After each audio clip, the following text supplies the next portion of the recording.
అందరికీ నమస్కారం. నా పేరు రమ. 'ప్రేమ ఎంత మధురం' 22వ భాగం. రచయిత పున్నాగవల్లి తాన్య గారు. ఒకవేళ ఈమెకు కూడా నేనంటే ఇష్టమేమో, అది తనకు ఎలా చెప్పాలో తెలియక ఈ విధంగా మాట్లాడుతుందేమో అన్న ఆలోచనకు వచ్చింది రత్నకు. అది కాదండి, అమ్మకి చీర కట్టాలంటే ఇబ్బందవుతుంది. అదీ కాక ఆమె కూడా ఇబ్బంది పడుతోంది. అదే నైటీ అయితే వేయడానికి గాని, తిరిగి మార్చడానికి కానీ సులువుగా ఉంటుందని తీసుకురమ్మంటున్నానంది హంసవేణి. ఒక్కసారిగా చెంప మీద ఎవరో చెల్లుమని కొట్టినట్టుగా అనిపించింది రత్నకు. ఆమె ఎంతో ష్ ఉన్నతంగా తన తల్లి గురించి ఆలోచించి నైటీలు తీసుకురమ్మంటే, నేను హంసవేణి గురించి ఈ విధంగా ఆలోచిస్తున్నానా? ఛీ! అని మనసులో తనకు తానే తిట్టుకున్నాడు రత్న. రత్న ఏమీ మాట్లాడకపోయేసరికి, మీకిబ్బందైతే వద్దులేండి అని అంది హంసవేణి. ఆహా! నాకేమీ ఇబ్బంది లేదు. మీరెప్పుడు ఖాళీగా ఉంటారో చెప్తే నేనప్పుడొస్తాను. ఇద్దరం కలిసి వెళ్దాం అన్నాడు రత్న. సరే అంటూ ఒక క్షణం ఆలోచిస్తున్నట్టుగా మొహం పెట్టి, మీకు 11 ఆ సమయంలో ఖాళీ అవుతుందా? అని అడిగింది హంసవేణి. నిజానికి అదే సమయానికి తను వసీకర్‌ను రిసీవ్ చేసుకోవడానికి ఎయిర్‌పోర్ట్‌కి వెళ్ళాలి కానీ హంసవేణి అడిగేసరికి ఎందుకో తెలీదు, కాదు అని చెప్పలేకపోయాడు రత్న. నేను సరిగ్గా 11 గంటలకొస్తాను సరేనా అన్నాడు రత్న. సరే అన్నట్టుగా చిన్నగా నవ్వి రత్న తాగి పక్కన పెట్టిన కాఫీ కప్ తీసుకొని వంటగదిలోకి వెళ్ళిపోయింది హంసవేణి. అలా వెళ్తున్న హంసవేణిని చూస్తూ అభిసారిక అని తన మనసులో అనుకున్నాడు రత్న. అలా ఎందుకనుకున్నాడో రత్నకే తెలియదు. శాలిని ఎందుకో రాత్రి జరిగిన విషయాన్ని అంత తేలిగ్గా తీసుకోలేకపోయింది. ఉదయం లేచినా కూడా ఆ విషయాలే గుర్తుకొస్తూ చాలా డిస్టర్బెన్స్‌గా అనిపించింది శాలినికి. అంతలో తన గదిలోకొచ్చిన వనజాక్షి, "శాలిని గుడ్ మార్నింగ్" అంది. "గుడ్ మార్నింగ్ మమ్మీ" అంది శాలిని డల్‌గా. "ఎందుకు బేబీ డల్‌గా ఉన్నావు?" అని అడిగింది వనజాక్షి. ఏం చెప్పాలో తెలియలేదు. తిరిగి తాను సుధాకర్ దగ్గరికి వెళ్తాను అని చెప్పలేదు. అలాగని రాత్రి తివారీ తనతో తను లిఖితతోనూ ప్రవర్తించిన తీరు చెప్పలేకపోయింది. "ఏమీ లేదు. నాకు బ్యూటీ కాంపిటీషన్ దగ్గర పడుతోంది కదా! కాస్త టెన్షన్‌గా ఉంది అంతే" అంటూ ఏదో చెప్పి తప్పించుకుంది Shalini. "Shalini you are very, very beautiful girl. So, నువ్వు వర్రీ అయితే ఆ టెన్షన్, ప్రెషర్ అంతా నీ ఫేస్‌లో కనిపిస్తుంది కాబట్టి, నువ్వు ఎంత ప్రశాంతంగా ఉంటే నీ ఫేస్ అంత గ్లోగా ఉంటుంది. నువ్వు దాని గురించి ఏమీ కంగారు పడకు" అని అంది వనజాక్షి. "హా!" అని ఊరుకుంది శాలిని. "అదంతా సరే గానీ బేబీ ఒక్కసారి ఈ పిక్ చూడు" అంటూ తన ఫోన్‌లో ఒక కుర్రవాడి ఫోటోని చూపించింది వనజాక్షి. ఆ ఫోటోని ఒక్కసారి చూసి నార్మల్‌గా "ఎవరు మమ్మీ ఇతను?" అని అడిగింది శాలిని. "ఇతను మా క్లబ్ మెంబర్ మెహతా గారి అబ్బాయి" అని అంది వనజాక్షి. "మెహతా ఆంటీకి కొడుకులు లేరు కదా! ఇద్దరు కూతుళ్ళే కదా!" అంది శాలిని. "అబ్బా! కొడుకు అంటే తన భర్తతో పుట్టిన కొడుకని కాదు. తనకి ఒక లవరున్నాడు. అతనికి పుట్టిన కొడుకు" అని అంది వనజాక్షి. "ఓహ్!" అంటూ ఫోన్ పక్కన పెట్టేసింది శాలిని. "అదేంటి బేబీ అలా పెట్టేశావు? బాగోలేడా ఏంటి?" అని అడిగింది వనజాక్షి. బాగుండడం, బాగోకపోవడం తర్వాత అవన్నీ నన్నెందుకు అడుగుతున్నావు? అని అంది శాలిని చూచాయిగా విషయం అర్థమవుతున్నా కూడా. అయ్యో! పిచ్చి బేబీ నీకింకా అర్థం కాలేదా? అతన్ని నీకిచ్చి పెళ్లి చేద్దాం అనుకుంటున్నాను. నువ్వు సరే అంటే నేను మీ డ్యాడీతో, మిగిలిన వారితో ఒకసారి మాట్లాడతానంది వనజాక్షి. మమ్మీ ఇప్పుడసలే నాకు కొంచెం నెర్వస్‌గా ఉంది. ఇలాంటి సమయంలో ఇలాంటి టాపిక్‌లు తీసుకొని రాకు అంది శాలిని. నెర్వస్ ఎందుకు బేబీ? ఆ బ్యూటీ కాంపిటీషన్ గురించే గదా! అది పారిస్‌లో జరుగుతుంది. ఒకవేళ అన్నీ సరిగ్గా కుదిరి ఆ అబ్బాయితో పెళ్లి జరిగితే ఆ పారిస్ ఏదో మీ హనీమూన్‌కే వెళ్దురు గానీ, అక్కడి నుంచే నువ్వు ఆ కాంపిటీషన్‌కి వెళ్ళొచ్చంది వనజాక్షి. మామ్ ప్లీజ్ అంటూ కాస్త గట్టిగా అంది శాలిని. ఏమైంది? ఎందుకలా అరుస్తున్నావు? నీకు మంచి సంబంధం చూసి పెళ్లి చేయాలనుకోవడంలో తప్పుందా? అతన్నేమైనా తక్కువగా అనుకుంటున్నావేమో! అతను పెద్ద బిజినెస్ పర్సన్ తెలుసా? అంది వనజాక్షి. బిజినెస్ పర్సన్ అయితే అయ్యుండొచ్చు. కానీ నన్ను ఇప్పుడు ఈ విషయాల గురించి ఏమీ ఇబ్బంది పెట్టొద్దు అడిగి ప్లీజ్ అంటూ కాస్త కటువుగానే అంది శాలిని. అది కాదు శాలిని, నేను చెప్పేది కాస్త అని అంటుండగానే వనం, శాలిని అంటూ కింద నుంచి గట్టిగా అరుస్తుంది అచ్చాయమ్మ. ఆ! ఏంటమ్మమ్మ అంటూ రూమ్ నుంచి బయటకొచ్చింది కిందకి చూస్తూ శాలిని. మీ అమ్మ ఏదమ్మా? అని అడిగింది అచ్చాయమ్మ. శాలిని వెనక నుండి వచ్చిన వనజాక్షి అచ్చాయమ్మ వైపే చూస్తుందే కానీ ఏమీ మాట్లాడదు. నిన్న అతనికి అడ్డు చెప్పానని వచ్చిన కోపం ఇంకా తగ్గలేదేమో అని మనసులో అనుకుంటూ "అమ్మా వనం ఒకసారి కిందకి రమ్మా" అని పిలిచింది అచ్చాయమ్మ. "ఆ! వస్తున్నా" అంటూ పొడిగా మాట్లాడింది వనజాక్షి. "శాలిని నువ్వు గూడా రా అమ్మా" అని పిలిచింది అచ్చాయమ్మ. "సరే" అమ్మమ్మ అని అంది శాలిని. శాలిని, వనజాక్షి కిందకొచ్చేసరికి చౌదరి అక్కడే హాల్‌లో కూర్చొనున్నాడు. ఉదయమే 7 గంటలకే బయటికి వెళ్ళిపోయే చౌదరి ఇంకా ఇంట్లో ఉండడం ఆశ్చర్యాన్ని కలిగించింది వనజాక్షికి. చౌదరి కూడా చిన్నగా నవ్వాడే తప్ప ఏమీ అనలేదు. యథావిధిగా బ్యూటీ పార్లర్‌కి వెళ్ళడానికి రెడీ అయ్యి అప్పుడే కిందకి దిగిన లిఖిత హాల్‌లో ఉన్న అందరిని చూసి ఆశ్చర్యంగా అక్కడే ఆగిపోయింది. అచ్చాయమ్మ పరంధామయ్యను చక్రాల కుర్చీలో తోసుకొని వస్తూ అక్కడికి తీసుకొచ్చి లిఖిత, ఈరోజు నువ్వెక్కడికి వెళ్ళొద్దు. కాస్త పని ఉంది. ఇంట్లోనే ఉండు అంది అచ్చాయమ్మ. ఇదంతా గమనిస్తున్న కనకం ఎప్పటికప్పుడు ఇక్కడ జరిగేది తివారికి చెప్తూ, ఏంటో ఈ ముసలిది అందరిని ఒక దగ్గరికి చేర్చుతుంది. ఏం మంతనాలు నడుపుతుందో ఏంటో అంటూ నోరు నొక్కుంది కనకం. తివారి మనసులో రకరకాల ఆలోచనలు చుట్టుముట్టాయే తప్ప ఏదీ బయటకి మాట్లాడలేదు. అంతలో అచ్చాయమ్మ ఒరేయ్ తివారి అని అంటూ పిలిచింది. ఆలోచనలో మునిగిన తివారి అచ్చాయమ్మ పిలుపుతో ఈ లోకంలోకొచ్చి వస్తున్నాను పెద్దమ్మగారు అంటూ హాల్లోకొచ్చి పొగరుగా లిఖిత, శాలినిల వైపు చూశాడు. శాలిని అతని ముందు నిలబడ్డానికి కూడా భయపడుతున్నట్టుగా తలదించుకుంది. లిఖిత మాత్రం నీకు నేను భయపడేదేమీ లేదన్నట్టుగా ఎప్పటి మాదిరిగానే పక్కకు చూస్తూ నిల్చుంది. ఏంటచ్చు అందరినీ ఇక్కడ సమావేశపరిచావు? ఏదైనా విశేషమా? అని అడిగాడు పరంధామయ్య. అవునండి. చాలానే పెద్ద విశేషం ఉంది. ఇన్ని రోజులు మన కంట పడకుండా ఇంట్లోనే తిరుగుతున్న పందికొక్కు ఈ రోజు దొరికింది అని అంది అచ్చాయమ్మ. పందికొక్కు మనింట్లో ఏమిటి అని బుగ్గలు నొక్కున్నాడు పరంధామయ్య. చెబుతాను ఉండండి అని అంటూ తివారీ నిన్న తీసుకువచ్చిన వంట సరుకుల సామాన్ల లిస్టు ఒకసారి తీసుకొనిరా అని అంటూ అరిచింది అచ్చాయమ్మ. మౌనంగా లోపలికి వెళ్ళి లిస్టు తీసుకొచ్చిచ్చాడు తివారీ. ఆ లిస్టు చూస్తూ 10,000 వంట సామానుకయిందన్నమాట. సరే నిన్న తీసుకొచ్చిన 10,000 సామాను ఒకసారి బయటకు తీసుకురారా అని అంది అచ్చాయమ్మ. ఇలా ఎప్పుడూ జరగలేదు కాబట్టి ఆ మాటకి విస్తుపోయాడు తివారి.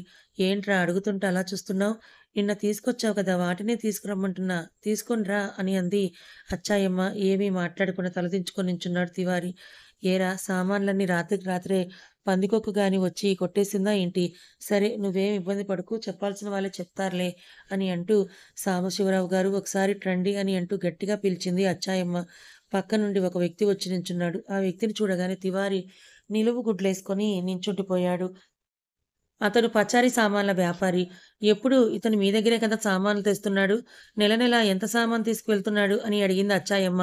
4 లేదంటే రూ. 5,000 సామాను తీసుకువెళ్తూ ఉంటాడు అని అన్నాడా వ్యక్తి. మరి ఆ సామాన్ల లిస్టు మీరు అతనికిస్తున్నారా లేదా? అని అడిగింది అచ్చాయమ్మ. అదేంటమ్మా అలా అడుగుతారు? ఈ రోజుల్లో ఏ వస్తువైనా ఫోన్‌లో ఆర్డర్ ఇచ్చి తెప్పించుకుంటున్నారు కానీ ఎక్కడో మీలాంటి వ్యక్తులే ఇలా మా దగ్గరకొచ్చి మరీ కొంటున్నారు. అలాంటి కస్టమర్లకు లిస్ట్ ఇవ్వకుండా ఎలా ఉంటాము? లిస్టు రేట్లు వేసి ప్రతి నెలా ఇతనితో పంపిస్తూనే ఉన్నాను అన్నాడు సాంబశివరావు. సరే ఇక మీరు వెళ్ళిరండి అచ్చాయమ్మ అని చెప్పింది.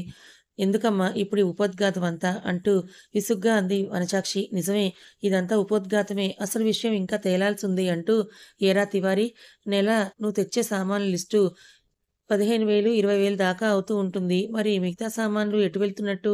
అంది అచ్చాయమ్మ. ఆ మాట వింటూనే నేనేమైనా సరుకులు దొంగచాటున తరలిస్తున్నానని మీకెవరైనా చెప్తున్నారా ఏంటమ్మా? ఎప్పుడూ లేనిది ఈ విధంగా అడుగుతున్నారు అంటూ లిఖిత వైపే కొరకొరా చూస్తూ అడిగాడు తివారి. ఎవరైనా చెప్తే గాని తెలుసుకోలేనంత పరిస్థితుల్లో నేను లేను గానీ సామాన్లు ఒకసారి బయటకు తీసుకొస్తే తెలుస్తుంది కదా! తీసుకురా అంది అచ్చాయమ్మ. నేనెందుకు తీసుకురావాలమ్మా? నేను తీసుకురాను. ఒకవేళ మీకు నా మీద అంత అపనమ్మకం కలిగితే నన్నిప్పుడే పనిలో నుంచి తీసేయండన్నాడు తివారి. ఏమాత్రం జంకు అనేది లేకుండా. అయ్యో! నిన్ను పనిలో నుంచి ఎందుకు తీసేస్తానురా? నిన్ను ఏరి కోరి మరీ తెచ్చుకున్నది నేనే కదా!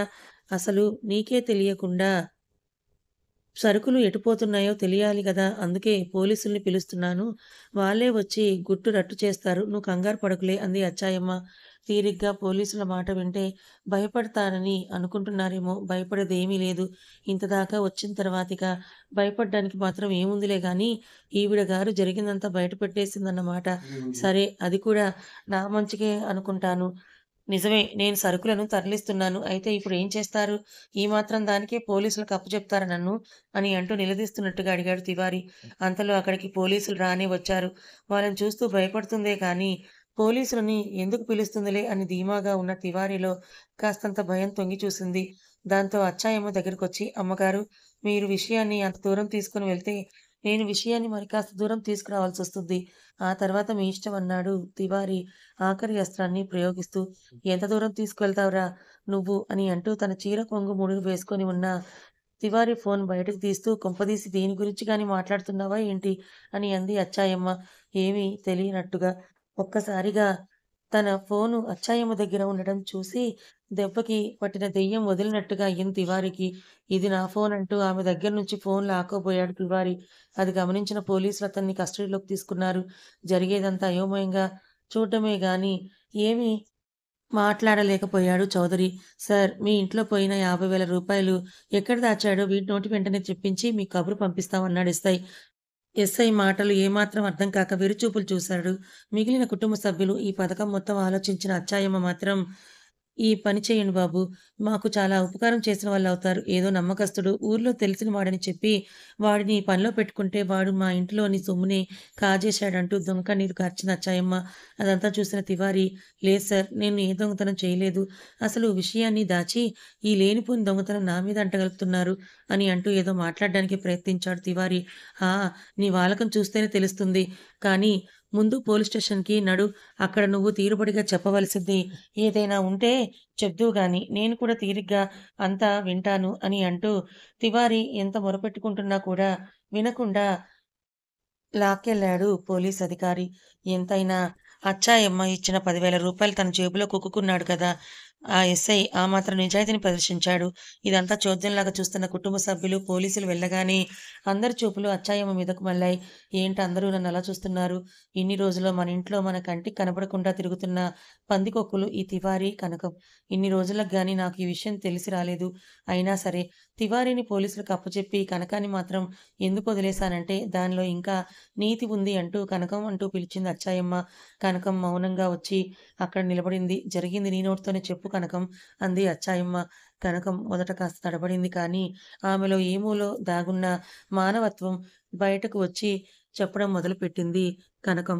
పెద్దమ్మగారు పుట్టిన ఊరు, మా ఊరు ఒకటే అవ్వడం వల్ల మేము ఎంతో నమ్మకంగా పనిచేసుకుంటాము.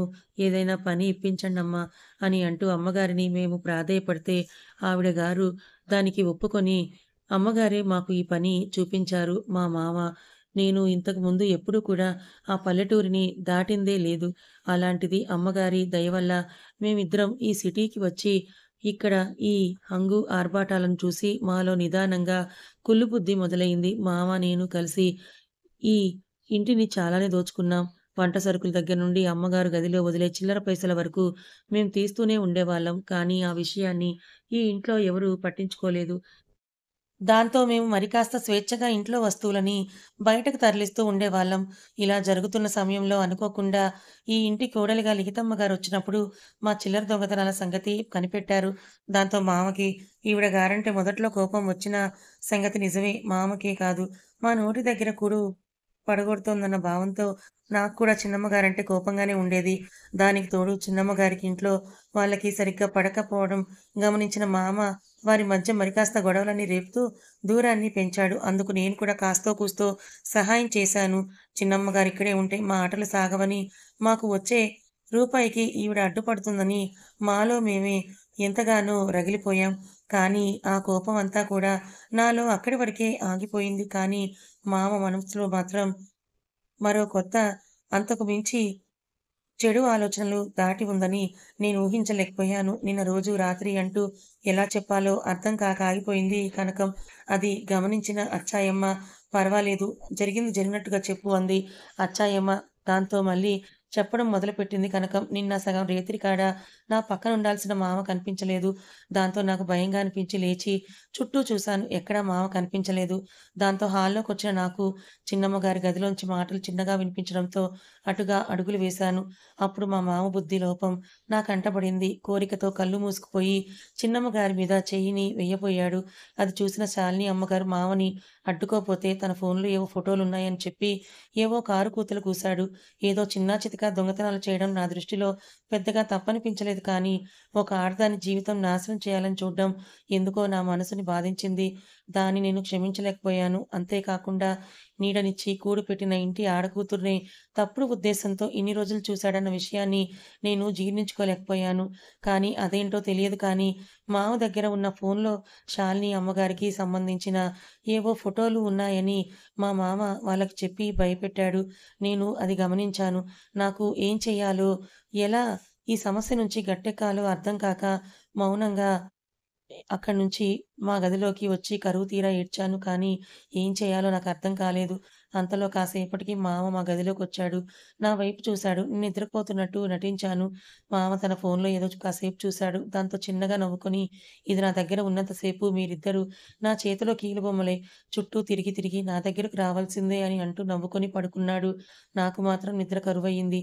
ఏం చెయ్యాలని ఆలోచించాను. తర్వాత నిదానంగా లేచి మామని చూశాను. గాఢ నిద్రలో ఉన్నాడు. గురకలు వినిపిస్తున్నాయి. ఇదే సరైన సమయమని మామ పక్కనే ఉన్న తన ఫోనును తీసుకొని అటు ఇటు తిప్పాను. ఎన్నో చూశాను కానీ, ఇది ఎలా తీయాలో, ఏం చేయాలో నాకు తెలియలేదు. కనీసం ఈ విషయం ఎవరికి చెప్పాలో కూడా నాకు తోచలేదు. దాంతో బాగా ఆలోచించిన తర్వాత ఏదైతే అదే జరిగింది. పెద్దమ్మ గారి కాళ్ళే పట్టుకొని జరిగింది చెప్తే ఆవిడే ఈ సమస్యను పరిష్కరిస్తుందని నాకనిపించి ఆ ఫోను తీసుకొని పెద్దమ్మ గారి దగ్గరికొచ్చి విషయం అంతా చెప్పానంటూ కనకం కన్నీళ్లతో తలదించుకుంది. కనకం మాటలు విన్న ఇంటిలోని వాళ్ళందరూ ఒక్కసారిగా స్టన్నయ్యారు. వనజాక్షికైతే ఒళ్ళు తెలియని కోపం వచ్చింది. దాంతో అచ్చాయమ్మ వైపు చూసి వాడిని పోలీసులకు అప్పజెప్పడం కాదు, ఒక్కసారి విషయం నాకు చెప్పి నా దగ్గరకు తీసుకురావాల్సింది. వాడికి జీవితంలో మరొక ఆడదాని వైపు చూడకుండా బుద్ధి చెప్పేదాన్ని కదా అంటూ కోపంతో ఊగిపోయింది. చౌదరి ఆమెను శాంతింపచేస్తూ జరిగిందేదో జరిగిపోయింది. ఇక వదిలేసేయ్. ఫోను మన దగ్గరే ఉంది కాబట్టి భయపడాల్సిన పని లేదు. వాడికి తగిన శిక్ష పడేలా నేను చేస్తాను. ఇక ఈ విషయాన్ని ఇక్కడితో వదిలేయ్ అంటూ బయటకి వెళ్ళిపోయాడు చౌదరి. వనజాక్షి కోపం మాత్రం చల్లారలేదు. శాలిని వైపే చూస్తూ ఇందాక రూమ్‌లో శాలిని ఎందుకంత డల్‌గా ఉందో అర్థమై ఒక్కసారిగా తన గుండెలకు హత్తుకుంది వనజాక్షి. వనజాక్షి నుండి ప్రేమతో కూడిన ఆ స్పర్శ తగలగానే అప్పటి వరకు గుండెల్లో గూడు కట్టిన బాధంతా ఒక్కసారిగా పెల్లుబుకింది శాలినికి. దాంతో పెద్ద పెట్టున ఏడవసాగింది శాలిని. అది గమనించిన అచ్చాయమ్మ, "ఎందుకు శాలిని ఏడుస్తున్నావు? నువ్వు ఏడవలసిన పనేమీ లేదు. ధైర్యంగా ఉండు" అని అంటూ వనజాక్షి, అచ్చాయమ్మ శాలినిలకి ధైర్యం చెప్పారు. లిఖిత మౌనంగా అక్కడి నుంచి బయటకొచ్చేసింది. ఎందుకో లిఖితకు ఆ పరిస్థితిలో తనను కూడా ఎవరైనా దగ్గరికి తీసుకుంటే బావుండేదని అనిపించింది. అందుకే ఇక అక్కడ ఉండలేక బయటకొచ్చి రోడ్డుపై నిదానంగా నడుస్తూ ఉంది లిఖిత. ఆ సమయంలో తనకి తన తల్లి, తండ్రి గుర్తుకు వచ్చారు. కథ ఇంకా ఉంది. మరి తివారీ బెడద పూర్తిగా తప్పిపోయినట్టే. మరి శాలిని, అచ్చాయమ్మ లిఖిత వైపుకి చేరారు. ఇప్పటికైనా లిఖిత మంచితనం వనజాక్షి వీళ్ళకి అర్థమవుతుందా? మరి శాలిని, సుధాకర్‌లని లిఖిత కలుపుతుందా? వసీకర్‌కి లిఖితకి జరిగిన అవమానం గురించి తెలుస్తుందా? తెలుసుకోవాలనుకుంటే ఛానల్‌ని ఫాలో అవ్వండి. కథ నచ్చితే లైక్ చేయండి. Thank you so much.